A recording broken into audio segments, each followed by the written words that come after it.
Nós vamos continuar agora nessa temática da família. E quem vai nos abençoar, continuar falando aqui conosco, é Roberto Rinaldi. Ele é cofundador e presidente do Conselho de Administração da AECEP, Associação de Escolas Cristãs de Educação por Princípios, com larga presença no Brasil, em várias parcerias missionárias internacionais, na África e inclusive na Ásia no último ano. Ele atuou na liderança de igrejas, foi diretor de várias corporações, é consultor de organização e gestão de empresas com atuação no Brasil, nos Estados Unidos e em outros negócios.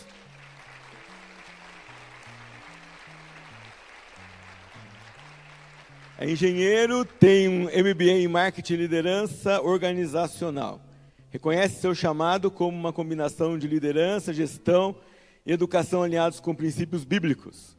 É casado, com 3 filhos e 5 netos por enquanto, não é? E todos eles vivendo na América.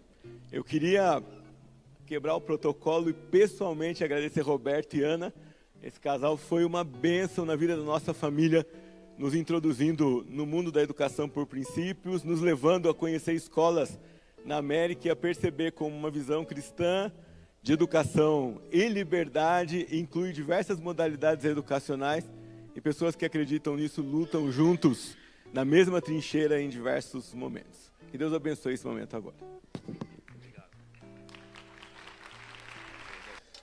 Bom dia, é uma alegria, um privilégio estar aqui, ouvindo, como ouvimos aqui, palestras, mensagens tão inspiradoras, confirmadoras. Estamos alinhados nisso tudo, temos um compromisso com o reino de Deus. Eu não sou naturalmente um educador por profissão, entrei no mundo corporativo como executivo, mas há 35 anos atrás, quando meus filhos eram pequenos, eu tive esse chamado para a educação, que literalmente transformou a minha vida e a minha casa. Devo muito a Deus por isso, endireitou muito meus caminhos, me colocou em contato com gente preciosa, gente com unção do alto, com revelação sobre o papel, a importância da educação numa perspectiva de reino de Deus. Então, estou nesse caminho há 35 anos, eu e a minha casa, minha querida esposa ali, aprendi muito. Hoje tenho 5 netos, que vão ser 6. Graças a Deus, meus filhos caminham com o Senhor. É algo que a gente sempre agradece a Deus, porque somos falhos, cometemos muitos erros, mas Deus foi fiel. Deus ouviu as nossas orações, e hoje é uma alegria poder olhar para meus filhos, olhar para meus netos, olhar para o futuro com muita esperança, com muita gratidão, porque Deus é bom, Deus cuida de nós, a sua palavra é viva e ela permanece para sempre. Então, o que eu vou fazer, não sou especialista, eu sou profissional, atuo na área empresarial. Isso me traz muita gratificação, porque me vejo usando princípios bíblicos para apoiar organizações, apoiar líderes. E Deus me deu esse privilégio e a minha casa, talvez porque nós tivéssemos muito zelo pelos nossos filhos, de começarmos um ministério. Começamos simples, montando uma escola, estudando sobre educação, e essa escola floresceu, e hoje somos aí mais de 150 escolas no Brasil, mais escolas espalhadas pelo mundo, pela graça de Deus, que levam uma mensagem bíblica, que apoiam a família, que servem a família. Muito do que eu vou falar aqui está ligado a isso, a entender a educação como uma providência divina, como uma responsabilidade dos pais, e que soluções nós podemos encontrar para obedecer a palavra de Deus, educando a próxima geração. Então, quero compartilhar experiências, compartilhar aprendizagem. O que a AECEP é hoje, tudo que nós conseguimos realizar, produzir e alcançar, que traz muita gratidão, muito louvor a Deus, é fruto de um exército de pessoas, de educadores, de pais, de administradores que acreditaram nessa visão. como a minha esposa. Colocou a sua vida profissional de lado e foi se dedicar a ser uma empreendedora no reino de Deus. E Deus a tem honrado muito, muito. Então, eu me sinto sendo usado por Deus para apoiar esse grupo de pais, educadores, administradores, empreendedores do reino que acreditam na importância da educação. Então, me permitam compartilhar com vocês esse aprendizado, essa jornada de 35 anos. Procurei reunir alguns pontos importantes para mim, que continuam me fortalecendo, me confirmando, me impulsionando. Eu tentei fazer uma ilustração usando inteligência artificial, mas complicado. ChatGPT-4. Você fala, queria ilustrar com uma família tradicional, uma família unida em torno de valores cristãos. Aí ele traz uma bagunça. Não, família conservadora, outra bagunça. Não, então famílias unidas por um ideal. Nossa, aí vem trans, vem homossexual, vem de tudo. Eu fiquei mais de meia hora tentando fazer os prompts para o ChatGPT entender que eu queria simplesmente uma família educadora normal, que tinha valores cristãos. Aí ele coloca o cristianismo como um misticismo e traz uma série de simbologias que não convém. O melhor que eu consegui foi esse da esquerda aí. Pais com filhos, num contexto escolar, participando da educação dos filhos. Aí eu apelei para a foto mesmo e ficou melhor. Esse é o nosso mundo. Não podemos subordinar a nossa inteligência a uma inteligência coletiva. Nós carregamos de nós a imagem de Deus e temos a sua palavra para nos guiar. Podemos usar, sim, todas as ferramentas. E eu recorro bastante à inteligência artificial para me ajudar em muitas coisas no âmbito profissional. Mas temos que sempre governar com a palavra. E nunca ter a nossa mente sujeita a uma inteligência coletiva, cuja origem não é fundamentada em Deus. Muito bem. Vamos avançar. Queria começar com essa colocação que vai nortear essa nossa caminhada juntos aqui.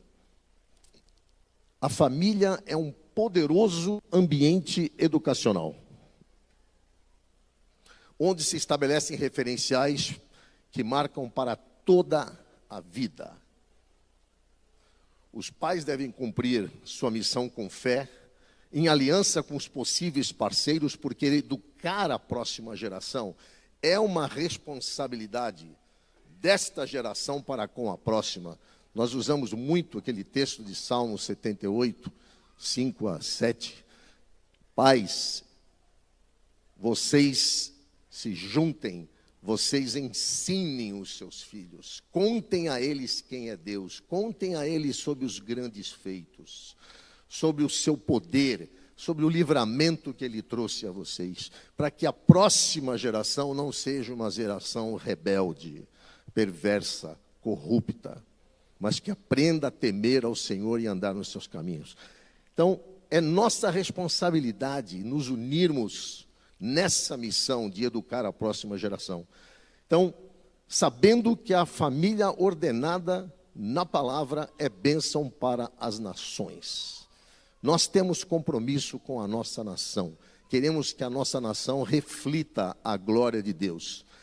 Fomos enviados para abençoar todas as tribos, povos e nações. Fazer discípulos de todas as nações. Um fundamento para isso, a base que Deus utiliza para operar essa visão é a família.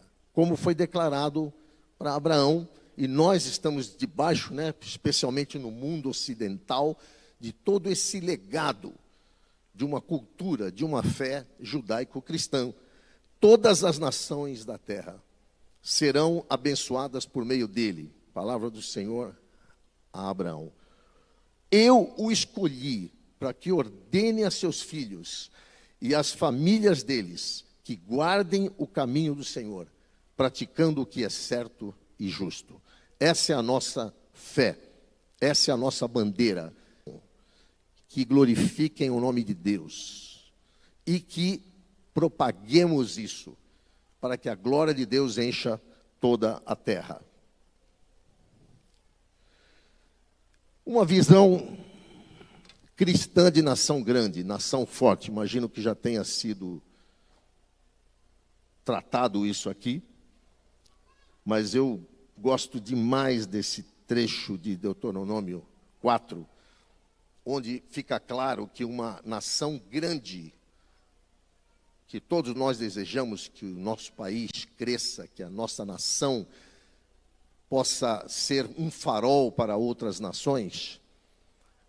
Essa nação é uma nação de um povo desenvolvido, um povo instruído, um povo com fundamentos, um povo responsável, que não precisa ser continuamente controlado, governado. Um povo onde existem políticas justas que propiciam liberdade, propiciam desenvolvimento de negócios, prosperidade, que reconhece o governo de Deus, Deus como soberano, Deus como provedor de todas as coisas, que trabalha pelo bem do país e que transmite isso geracionalmente. Queria ler isso, essa passagem, porque ela por si só é muito inspiradora. Deuteronômio 4, 5 a 9. Eu ensinei a vocês decretos e leis, como me ordenou o Senhor, o meu Deus, para que sejam cumpridos na terra na qual vocês estão entrando, para dela tomar posse. Vocês devem obedecer-lhes e cumpri-los, pois assim os outros povos verão a sabedoria e o discernimento de vocês. Quando eles ouvirem todos estes decretos, dirão: de fato, esta grande nação é um povo sábio e inteligente, pois que grande nação tem um Deus tão próximo como o Senhor, o nosso Deus, sempre que o invocamos. Ou que grande nação tem decretos e preceitos tão justos como esta lei que hoje apresento a vocês. Esse é o nosso desejo, é o nosso mover. Uma nação como essa elege líderes capazes, líderes justos, líderes de caráter. Uma nação que não tem líderes justos, líderes de caráter, como diz Provérbio 22, é uma nação que geme, que sofre. Um povo que não tem o conhecimento da verdade, que não tem instrução para avaliar relações de causa e efeito, elege líderes que prometem benefícios imediatos e depois colhe frutos amargos. Nessa grande nação que nós desejamos, aí está a nossa bandeira, anunciando ordem e progresso, porém isso só é possível com a verdade da palavra. A vida é valorizada e protegida, a liberdade é respeitada, a propriedade e a prosperidade são incentivadas. Amém? É isso que nós queremos. Bom, educação cristã, educação secular, eu sei que vocês estão cansados de saber, e eu falo isso acho que há 30 anos. Mas para mim, quando eu pela primeira vez fui apresentado isso, foi uma revelação. Me fez mudar de vida, fez mudar minha carreira, mudar minhas prioridades, mudar minha casa. Aqui uma definição muito simples do que é educação cristã. Nada a ver com educação religiosa. É toda iniciativa de educar, ou seja, inspirar, instruir, disciplinar, segundo uma filosofia cristã. Uma filosofia cristã, uma linha de pensamento, uma sabedoria, uma base, uma crença com paradigmas cristãos, direcionando o processo de desenvolvimento humano para atender os objetivos de Deus em sua palavra.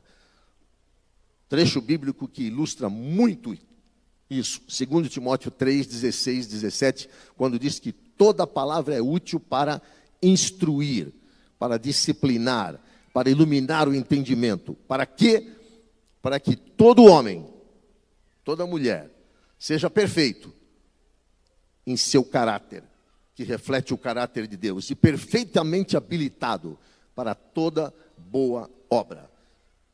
Pessoas com caráter cristão e com competência para produzir boas obras. Eu lembro que quando nós começamos a nossa escolinha cristã, começamos como homeschoolers, educando nossos filhos em casa.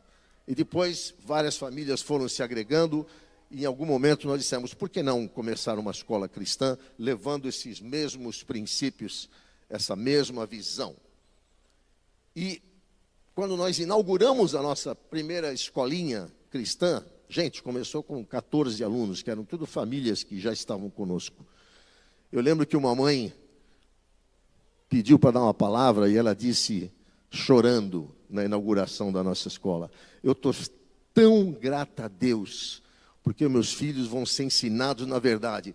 Pode ser que eles não sejam os mais competentes, né? Que eles não sejam os mais capazes por causa dessa escolinha, mas glória a Deus que eles serão salvos. Eu tive que repreender a irmã.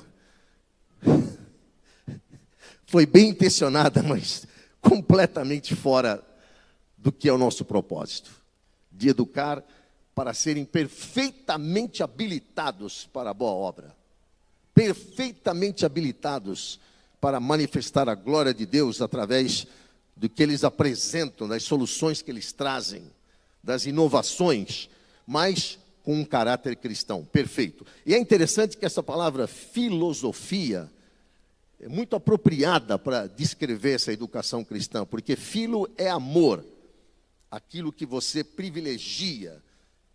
E Sofia, como já foi dito, brilhante a apresentação, pastor Rodrigo, filosofia é sabedoria. Então, na realidade, se eu estou falando de uma filosofia cristã, eu estou falando no amor a uma sabedoria cristã. Aqui já foi dito, quem é a fonte de tudo? Quem é a explicação de todas as coisas? Quem é a origem de tudo? Porque a filosofia pretende isso, explicar a origem, explicar os fundamentos de tudo, por uma lógica, uma linha de pensamento. Pois é, a nossa linha de pensamento, a nossa lógica é apoiada numa sabedoria que nós amamos. Essa sabedoria é Cristo, de quem provém toda a fonte de conhecimento. Diferentemente da sabedoria da educação secular, você pega o dicionário Aurélio, Dício, Príbios, todos eles falam que a educação visa preparar o indivíduo para integrar-se na sociedade, para amoldar-se à cultura vigente. Uma educação cristã que é apoiada numa filosofia cristã tem que ter um propósito muito diferente desse. E aqui está explicitado para eliminar qualquer dúvida. Não, o nosso compromisso é desenvolver este ser humano para atender os objetivos de Deus em sua palavra. Opa! Como é que eu volto aqui?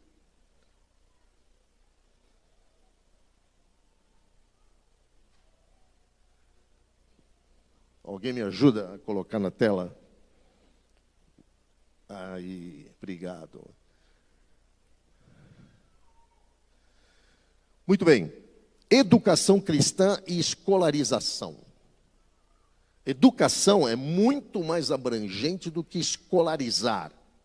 E hoje há uma ênfase de que não. Até coloquei a frase ali embaixo que eu ouço constantemente. Família educa, escola ensina. Eu não concordo com isso. Não concordo com essa dicotomia, essa separação. Se eu vou colocar o meu filho numa escola, é para que ela seja parceira comigo na educação, que é toda aquela formação, todo o desenvolvimento dele para cumprir o seu chamado, o seu papel na sociedade, mas à luz da palavra de Deus. Então, se eu tenho que separar, a escola vai ensinar disciplinas na pressuposição de que ela é neutra, como foi dito aqui, não existe educação neutra, não existe ensino neutro. Sempre há uma base filosófica sustentando qualquer conhecimento. Então, a educação não precisa da escola.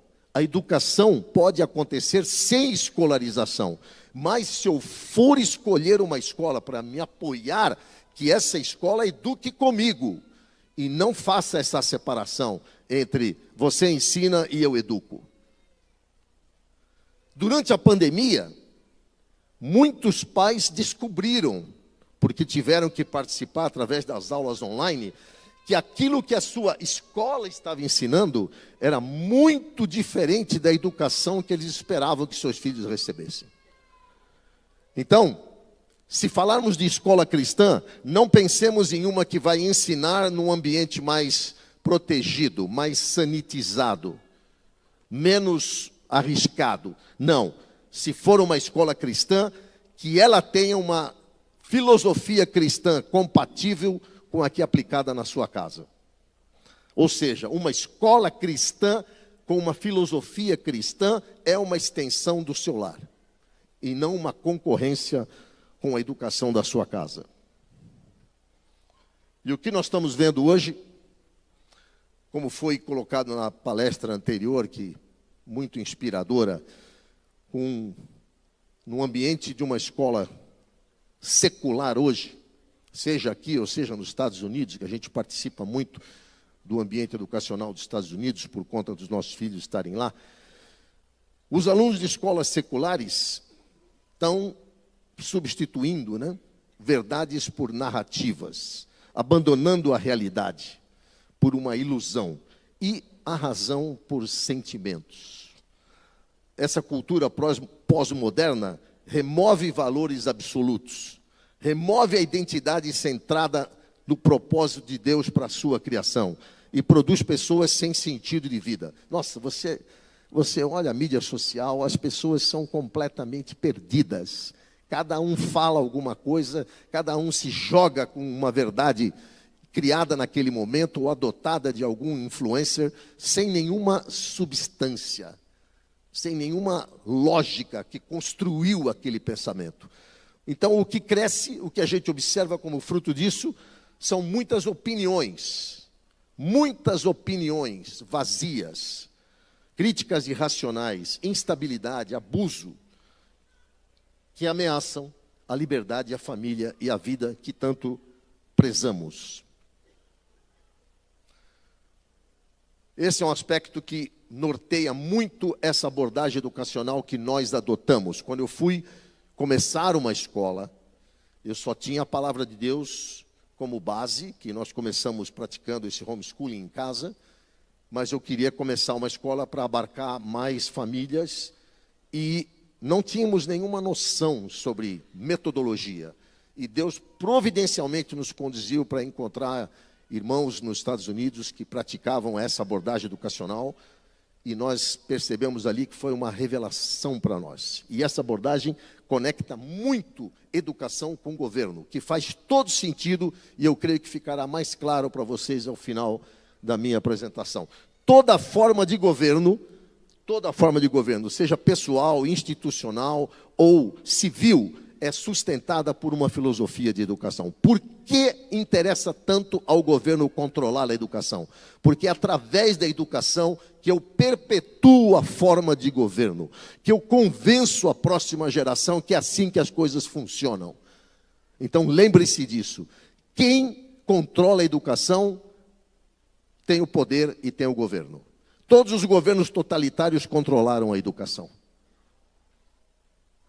Uma república, que é a nossa forma de governo, uma república federativa constitucional, ou seja, um governo representativo, onde as pessoas devem eleger quem vai representá-los, depende fundamentalmente da qualidade da educação do seu povo. Se esse povo, se esses indivíduos se corrompem ou têm uma outra perspectiva de vida, um outro entendimento de como as coisas funcionam, você vai ver que essa república vai se tornar cada vez mais corrompida. Temos hoje ditaduras pelo mundo que se chamam repúblicas democráticas, porque perderam completamente o entendimento do que seja uma república federativa, com representação de estados, e constitucional, com uma lei que está acima de todos e é igual para todos. Esses princípios, se eu educar esta geração para entender o mundo e o seu funcionamento com princípios da palavra de Deus aplicados em casa, na escola e na igreja, então eu estarei formando padrões de pensamento que vão expressar o caráter de Deus na sociedade e vão eleger representantes que vão continuar construindo toda a bondade, toda a grandeza que Deus projetou para as nações. Eu gosto muito de Romanos 12, 1 e 2, onde diz que o nosso culto racional, aquele que parte de uma decisão, é renovar continuamente os nossos padrões de pensamento à luz da palavra de Deus. Para que, se você renova, alinha os seus pensamentos com os princípios da palavra de Deus, você então pode experimentar a vontade de Deus como boa, agradável e perfeita. Se não, a vontade de Deus é um desafio, é uma luta, é uma tentação constante para se desviar dela. Falando de governo ainda, que é um tema muito caro, muito precioso para nós, e eu quero explorar isso um pouco mais. Biblicamente, tem 3 instituições legitimadas para governar. A família, que é o bloco básico de construção da sociedade. Um homem e uma mulher se casam e têm filhos. Isso é uma família. O que é uma igreja? Uma igreja é uma organização de famílias em torno de uma visão. Porque Deus é amplo. Deus se expressa de muitas maneiras. E diversas comunidades têm visões distintas do mesmo Deus, na sua infinitude, na sua grandeza, na sua dispensação. Então, famílias se unem, se organizam como igrejas, uma relação vertical com Deus de famílias. E o que é o Estado que vai governar na sociedade? Bom, é uma organização de indivíduos e famílias para que essa sociedade funcione de forma ordenada e justa, onde haja justiça. Esse é o papel que Deus deu aos governantes. Ou seja, esse Estado tem o papel de promover uma relação horizontal entre as famílias e os indivíduos, com uma lei que está acima deles. Vocês percebam que a palavra comum aí nas 3 instâncias é família. A base de tudo é família. E quem instrui sobre família, quem tem regras e princípios para os 3 funcionarem, é a palavra de Deus. O que não seria uma boa educação cristã, já que estamos falando disso, e eu quero concluir essa questão. O que não é uma boa educação cristã? Primeiro, não é educação religiosa. O educador que não faz perguntas que provoquem reflexão, que promovam raciocínio a partir do sentido bíblico, não está fazendo uma boa educação cristã. Porque a educação cristã exige raciocínio, exige reflexão, exige construção de ideias baseadas num fundamento, numa lógica, para que eu me aproprie daquilo e entenda. Deus refletia com as pessoas, Jesus fazia perguntas, Deus fez com Jó, por exemplo, na sua aprovação, uma série de arrazoados. Diz para mim, Jó, o que você está vendo? O que você está entendendo? Raciocina comigo. Os alunos que não sabem o lugar e o papel de cada disciplina, como foi discorrido aqui antes, para que existe cada disciplina? O que Deus propõe com cada disciplina? Qual é o propósito dele em toda essa ciência? Geografia, matemática, gramática, biologia. O que Deus pretende com isso? Como isso serve o seu propósito? Como isso beneficia a humanidade? Os alunos que não são exercitados a desenvolver responsabilidade e autogoverno, conhecendo a sua natureza humana pecaminosa e sabendo que Deus nos dá condições para dominar o pecado pelo Espírito de Deus, sendo submissos à palavra e a Cristo, para que possamos exercer autogoverno. Quem não tem autogoverno é uma cidade exposta para ser invadida e derrubada. Autogoverno e responsabilidade. Cada um daqueles que educamos devem ser exercitados no autogoverno e na responsabilidade. Textos bíblicos e citações religiosas em cima de um conteúdo curricular nunca fazem uma educação cristã. e alunos que não são inspirados pela revelação da Bíblia a amarem a Deus como Deus criador de tudo isso, Deus soberano que tem um propósito eterno, para que então se animem a ser co-criadores com eles. Deus chamou a cada um de nós para ser criadores com Ele. Desde o jardim, Deus deu o mandato de dominem sobre toda a criação. Em Salmos 8, quem é o homem, Senhor? Tu fizeste um pouco menor do que os anjos, mas colocaste nas mãos deles o domínio sobre toda a criação. Deus nos chama para criar com Ele, e nessa criação com Ele, expressar a sua glória, manifestando o seu caráter.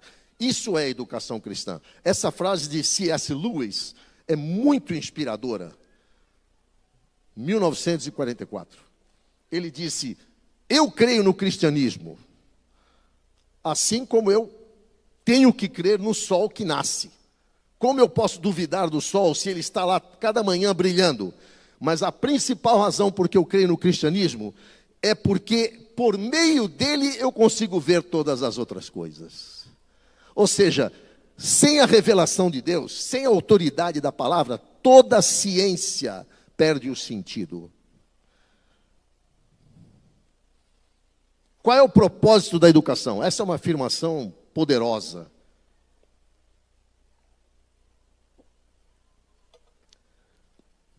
Jesus começou seu ministério falando: alegrai-vos porque é chegado o reino de Deus. Na oração do Pai Nosso ele falou do reino de Deus. Reino é governo.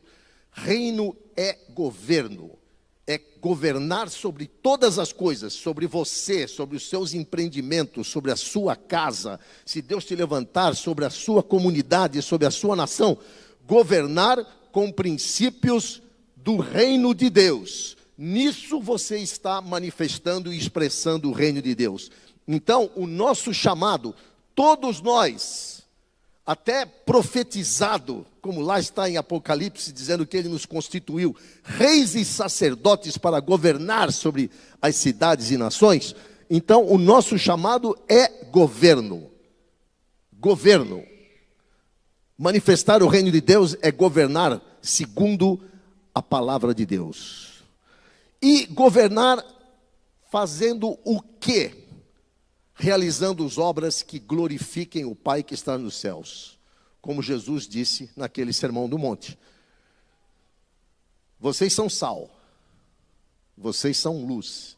Vejam que ele não disse, vocês vão se tornar sal.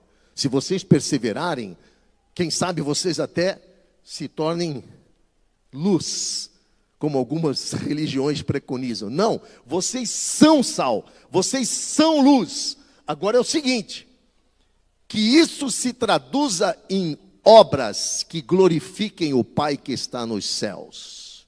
Porque se a sua luz não brilhar, se o seu sal não salgar, para nada serve. É um escândalo.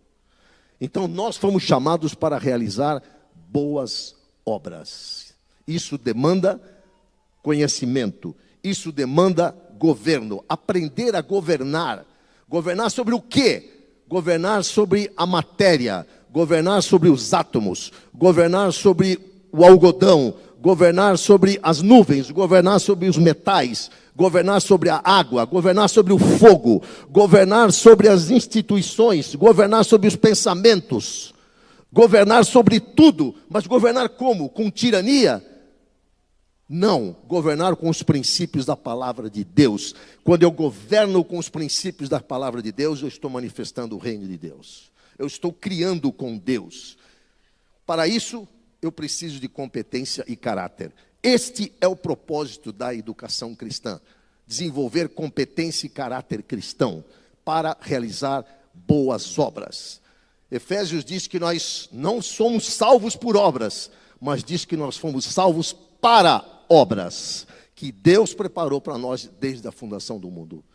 Então não existe salvação que não produza boas obras. Amar a Deus então, amar ao próximo, como Jesus resumiu os mandamentos. Senhor, faz um resumo.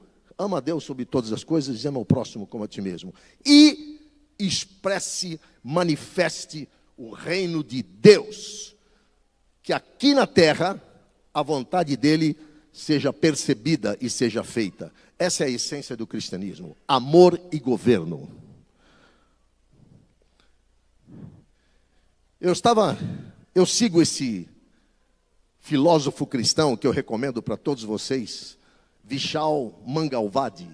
Eu diria que é o mais proeminente, mais influente filósofo cristão da atualidade. Ele é um indiano. Ele tem escrito muitos livros.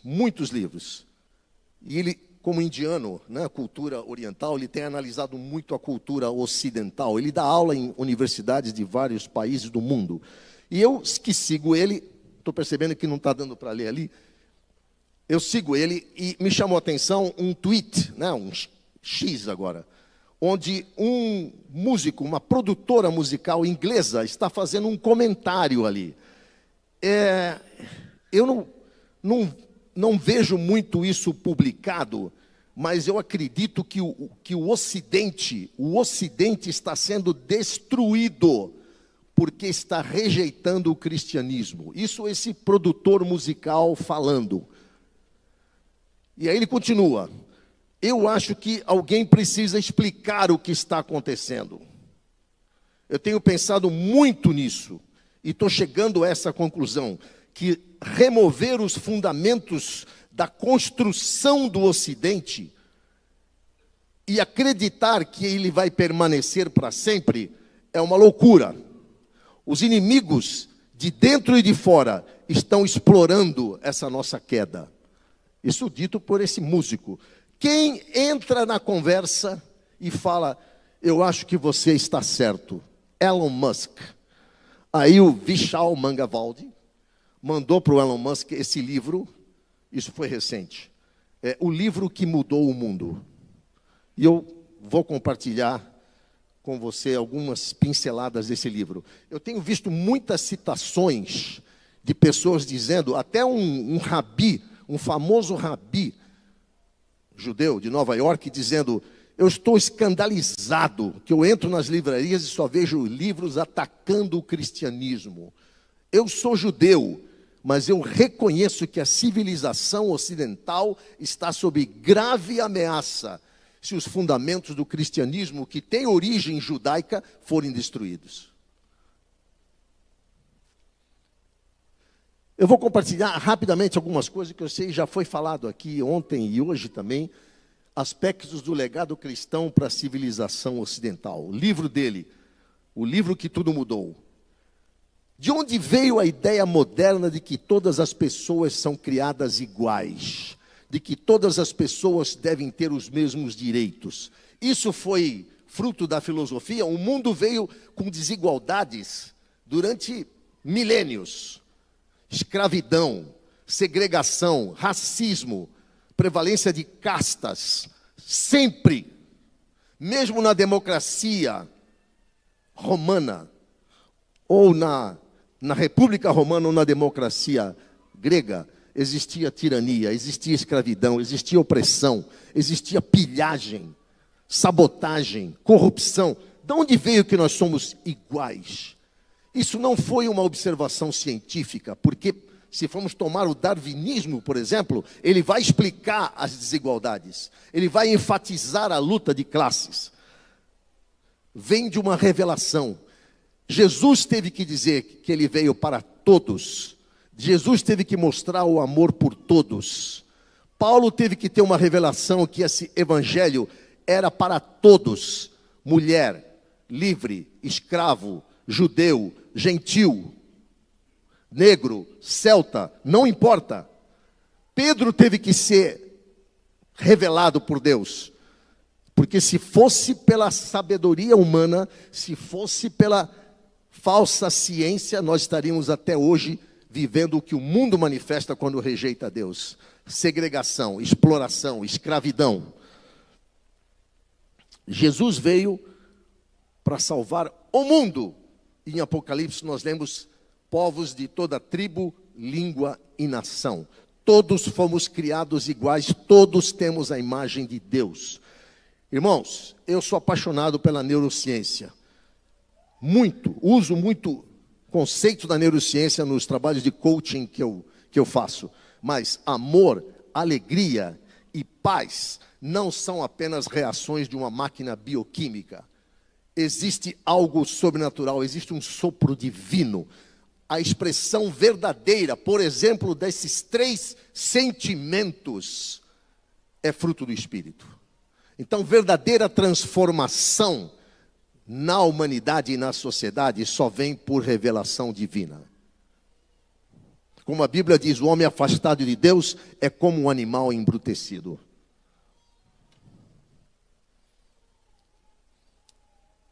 E a moral? E a lei? Se o homem não foi criado com um propósito, quem define a lei? Quem define a ética? O que é certo, o que é errado? O que é aceitável e não aceitável? Se eu acredito que a liberdade deve ser o meu direito e eu devo gozá-la sem influência externa, e o outro acha que não, que para mim, pela própria teoria da evolução, eu devo prevalecer como o mais esperto, o mais forte. Então, para mim, escravizar, pilhar, sabotar, faz parte do processo evolutivo, para que eu prevaleça e propague os meus genes.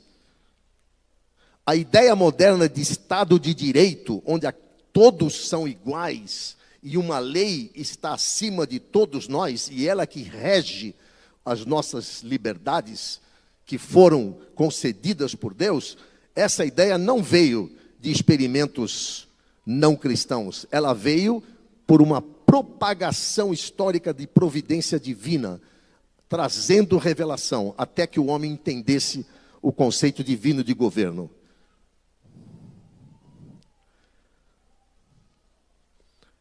Por exemplo, nós tínhamos muitos impérios prevalecendo no mundo, com súditos que eram escravizados, que eram expoliados. A ideia de uma nação onde os governantes devem servir e não ser servidos é bíblica. Jesus mesmo disse, olha, os governantes do mundo funcionam assim, mas com vocês será diferente.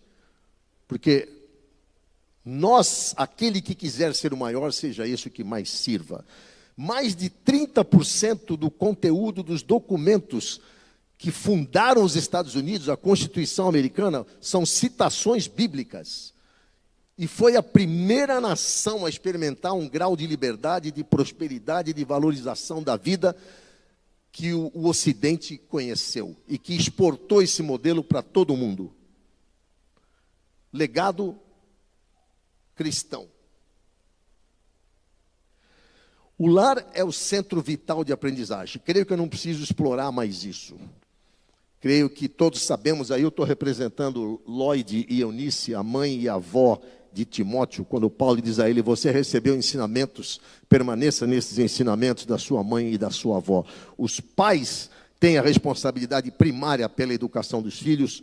O lar é o primeiro exercício de governo e forma de sociedade. E os pais validam a identidade dos seus filhos, sim, e orientam a sua vocação. Não é o Estado que vai dizer isso. Agora eu vou concluir deixando minha percepção de como nós todos aqui devemos nos unir para cuidar desse legado cristão pela educação. Pais, assumam a responsabilidade primária pela educação dos seus filhos, seja em casa ou com apoio da escola. Mas é sua responsabilidade, não é do Estado. Busquem uma escola, se for essa a opção, com quem vocês possam caminhar em aliança, participando e supervisionando o que é ensinado. Eu participei, no tempo que eu morei 5 anos nos Estados Unidos, e lá nós sempre estávamos em contato com instituições de ensino cristãs, e eu e minha esposa, pela providência divina, começamos a investir numa professora que era apaixonada pela educação cristã, e ela se empolgou e começamos a fazer um estudo bíblico na sua casa, e esse estudo bíblico cresceu para atrair famílias de educadores domiciliares, até que chegou num ponto que resolveram começar uma solução educacional. Eu participei ativamente disso, sou membro do conselho do que foi essa escola, chama-se True North Academy, Academia do Norte Verdadeiro. Essa academia foi fundada há 2 anos, já tem 60 alunos, e como ela funciona? É uma solução educacional criativa. Os pais educam em casa, A escola dá todo o apoio a eles. E 2 dias na semana, esses filhos vêm à escola para serem exercitados e expostos a várias disciplinas específicas com educadores selecionados. Esse é um arranjo fantástico, chama-se escola híbrida. Então, tanto tem homeschoolers, quanto tem uma escola apoiando esses pais e provendo um ambiente saudável para desenvolvimento e engajamento das famílias. As famílias são totalmente envolvidas nisso. Considerem se unir a outras famílias com possível apoio da igreja, porque a igreja tem a missão de discipular, de ensinar, de cuidar das famílias, para pensar em soluções educacionais alinhadas com seus valores, o que pode incluir até fundar uma escola. Participei também de uma outra experiência, ajudei a fundar muitas escolas, irmãos, muitas, eu e minha esposa. E tem uma outra escola grande surgindo em São Paulo, fruto também de uma conversa, de uma decisão de pais, de pastores. Pastor muito sabiamente pediu para que eu expusesse isso para todo o conselho da igreja e depois para toda a igreja, e foi surgindo a ideia, vamos fazer uma escola aqui. Educador ou administrador escolar, você foi vocacionado? Avalie servir numa iniciativa educacional cristã. Pastor, apoie as famílias da sua igreja. Pessoas de negócio, empresários, você tem recurso, invista em iniciativas educacionais que eduquem na verdade e eduquem de verdade. Você vai ser beneficiado com isso, e a nação também. Parlamentar, político, autoridade em algum setor, organização representativa da sociedade, apoiem a mobilização pela educação que respeita os direitos da família e que preza pelo desenvolvimento real do indivíduo e da nação. Somos um país predominantemente cristão. Pelo IBGE, nós somos mais de 80% declaradamente cristãos. Qual é a sua religião? Cristã. Bom, tem mais de 80% nesse país, acho que 84% que se dizem cristãos. Então, é legítimo, dentro da liberdade de expressão e dos direitos constitucionais, trabalharmos por uma educação que cultive a bênção de Deus sobre a nação. Amém? Bom, eu me envolvi recentemente, porque estou à frente de uma entidade organizacional que congrega muitas escolas. Me envolvi num projeto junto com a AXE, junto com a ANAJURI, que é uma Associação Nacional de Juristas Evangélicos, para analisar o documento PNE, esse Programa Nacional de Educação, que vai reger toda a educação no Brasil pelo próximo decênio. Nós também fizemos uma análise junto com a professora Inês, há 10 anos atrás, e agora tem um novo PNE. Só que esse novo PNE veio carregado de inconsistências e de agressividade, de falta de rigor técnico e de uma fortíssima polarização político-partidária. Aqui eu fiz um resumo, né, onde está sendo agredido o ensino domiciliar, por exemplo, a iniciativa educacional particular, o direito da família, um fortíssimo viés ideológico, fortíssimo, como se tudo que interessa é promover uma diversidade com grande ênfase para o LGBTQ+, obrigando isso a estar presente na formação de professores, presente em toda a iniciativa educacional, e enfatizando muito discriminações que têm que ser combatidas. Não vejo tanta discriminação assim sendo combatida, parece que isso mais enfatiza a discriminação do que ajuda. E falta de rigor técnico, uma resistência à avaliação padronizada de desempenho. O Brasil, vocês sabem, comparado aos padrões de desempenho internacionais, nós estamos lá no fim da linha. Então, há uma resistência que isso seja utilizado como medida. Nós temos que avaliar o que eles chamam de qualidade social da educação. Estou terminando. Gente, se vocês quiserem ver esse manifesto, com todos os detalhes, vocês podem entrar no site da ESEP, e lá vocês podem baixar esse documento e ver todos os detalhes sobre uma análise técnico-jurídica sobre esse documento de referência para o PNE, que será votado e implantado este ano. Mas, graças a Deus, tem uma grande mobilização de grupos de interesse para isso. Queria convidá-los também. Nós fazemos um evento, a ESEP, Associação de Escolas Educadores Cristãos por Princípios. Fazemos um evento anual que reúne mais de 1.000 pessoas, educadores de todo o Brasil e até de fora do Brasil, onde a gente elabora sobre essa abordagem educacional, sobre experiências educativas. Este ano nós vamos fazer na forma de um retiro, numa grande instância em Sumaré. Serão 2 dias e meio. Tem um QR Code aqui, se você quiser fazer pré-inscrição, e no nosso site também. Vai ser uma imersão de famílias, educadores, sobre abordagem educacional. Bom, eu concluí. Agradeço muito a atenção de vocês. A ESEP tem um stand aqui, nós temos vários livros. Se você quiser começar a entender o que é uma abordagem educacional por princípios, esse é o livro inicial. Mas nós temos muita literatura produzida por grandes educadores que militam conosco aqui e fora do Brasil. Um expoente nisso é o nosso querido André Lima, minha esposa também, escritora. Então, nós somos parte de um mover. Quero terminar dizendo isso. Eu creio que uma nova reforma está em andamento, conduzida pela mão de Deus. E essa nova reforma, como foi a reforma protestante há 500 anos atrás, ela surgiu num ambiente educacional. Deus está movendo famílias, educadores, pastores e grandes líderes influentes no mundo inteiro para o resgate de uma educação na verdade, pela verdade, para a verdade. E essa será uma nova reforma da cultura, para que o reino de Deus possa ser expresso na próxima geração. Obrigado, glória a Deus.